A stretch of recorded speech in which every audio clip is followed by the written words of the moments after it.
Hello guys, आज की बात करेंगे पवन सिंह वर्सेस खेसारी लाल यादव। तो पवन स्टार पवन सिंह से Pawan star Pawan Singh super duper hit song आने वाला है। तो चलिए उस वीडियो के बारे में बात करते हैं। तो उस सुपर डुपर हिट सॉन्ग का क्या नाम है।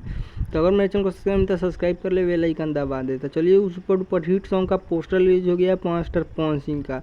तो उस सुपर डुपर हिट सॉन्ग का क्या नाम होने वाला है। उस सुपर डुपर हिट सॉन्ग का नाम है सूर्यवंशम। ये सॉन्ग बहुत ज़्यादा सुपर डुपर हिट होने वाला है पवन स्टार पवन सिंह का।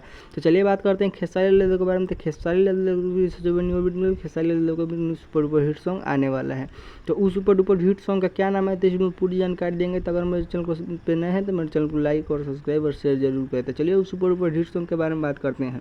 तो उस सुपर डुपर हिट सॉन्ग का पोस्टर लीजिएगा। उस सुपर डुपर हिट सॉन्ग का नाम है पियुआ धरत रहे। यह सॉन्ग वाला सुपर डुपर हिट होने वाला है खेसारी लाल यादव का। तो अगर मेरे चैनल पर नए हैं तो मेरे चैनल को लाइक और सब्सक्राइब और शेयर जरूर करें। बेल आइकन दबा दें कि ऐसे न्यू अपडेट सबसे पहले आप तक पहुँचे। तो आप लोग कमेंट में ज़रूर बताइएगा ये वीडियो आप लोगों को कैसा लगा। तो चलिए मिलते हैं न्यू अगले अपडेट के साथ, तब तक इतना है।